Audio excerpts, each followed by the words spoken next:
বন্ধুরা, আজকের ভিডিওটি অত্যন্ত গুরুত্বপূর্ণ, কারণ এই মুহূর্তে মধ্যপ্রাচ্যে এমন কিছু ঘটনা ঘটছে যা যে কোনো সময় বড় যুদ্ধের দিকে গড়াতে পারে। ইরানের রাস্তায় রাস্তায় ঝুলছে বিক্ষোভ, সরকারের বিরুদ্ধে জনরোষ ক্রমেই বাড়ছে, আর ঠিক সেই সময়েই যুক্তরাষ্ট্র ও ইসরায়েলের পক্ষ থেকে আসছে একাধিক কড়া হুঁশিয়ারি। তাহলে প্রশ্ন হচ্ছে, ইরান কি আবার যুদ্ধের মুখে? যুক্তরাষ্ট্র কি সরাসরি হস্তক্ষেপ করতে চলেছে? আর ইসরায়েলের ভূমিকা কি? আজকের ভিডিওতে আমরা সবকিছু বিস্তারিতভাবে বিশ্লেষণ করব। বর্তমানে ইরানে যে বিক্ষোভ চলছে তা শুধুমাত্র কোনো ছোট আন্দোলন নয়। দেশটির অর্থনৈতিক সংকট, বেকারত্ব, মুদ্রাস্ফীতি এবং সরকারের কঠোর নীতির বিরুদ্ধে সাধারণ মানুষের ক্ষোভ বহুদিন ধরেই জমে উঠছিল। সম্প্রতি সেই ক্ষোভই রাস্তায় নেমে এসেছে। দেশের বিভিন্ন শহরে সরকার বিরোধী স্লোগান, পুলিশের সঙ্গে সংঘর্ষ এবং ব্যাপক নিরাপত্তা মোতায়েন, সব মিলিয়ে পরিস্থিতি অত্যন্ত উত্তপ্ত। এই পরিস্থিতিতে সবচেয়ে বড় উদ্বেগের বিষয় হল, সরকার যদি শক্ত হাতে দমননীতি নেয় তাহলে আন্তর্জাতিক প্রতিক্রিয়া ভয়াবহ হতে পারে।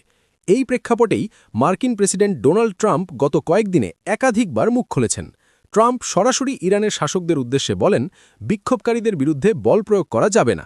শনিবার 10 জানুয়ারি তিনি আরও এক ধাপ এগিয়ে বলেন, যুক্তরাষ্ট্র সহায়তা করতে প্রস্তুত। এই বক্তব্য খুব সাধারণ কোনো মন্তব্য নয়, কারণ ট্রাম্প যখন সহায়তা শব্দটি ব্যবহার করেন তখন তার অর্থ হতে পারে কূটনৈতিক চাপ, অর্থনৈতিক পদক্ষেপ অথবা সরাসরি সামরিক হস্তক্ষেপ, আর এখান থেকেই শুরু হয় জল্পনা। এই পরিস্থিতির মধ্যেই ইসরায়েলে অনুষ্ঠিত হয় এক গুরুত্বপূর্ণ নিরাপত্তা সংক্রান্ত বৈঠক। ইসরায়েলি সূত্র জানিয়েছে, দেশটি বর্তমানে রয়েছে হাই অ্যালার্ট বা উচ্চ সতর্কতায়। যদিও প্রকাশ্যে বলা হয়নি কী ধরনের সামরিক প্রস্তুতি নেওয়া হচ্ছে বা ইরানকে কেন্দ্র করে ঠিক কোন পরিকল্পনা চলছে, কিন্তু বিশেষজ্ঞদের মতে এই সতর্কতা মোটেও হালকা কোনো বিষয় নয়, কারণ ইতিহাস বলছে ইসরায়েল কখনোই ইরানকে হালকাভাবে নেয় না। এখানে একটা বিষয় মনে রাখা খুব জরুরি। গত বছরের জুন মাসে ইরান ও ইসরায়েলের মধ্যে 12 দিনের ভয়াবহ যুদ্ধ হয়েছিল।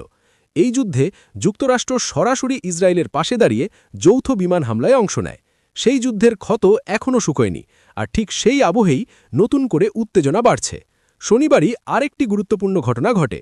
এক ফোনালাপে কথা হয় ইসরায়েলের প্রধানমন্ত্রী বেনিয়ামিন নেতানিয়াহু এবং মার্কিন পররাষ্ট্রমন্ত্রী মার্কো রুবিওর মধ্যে।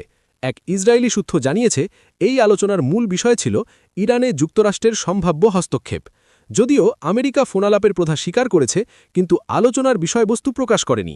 এই নীরবতাই পরিস্থিতিকে আরও রহস্যময় করে তুলছে। ইরান ও ইসরায়েলের সম্পর্ক নতুন করে খারাপ হয়নি।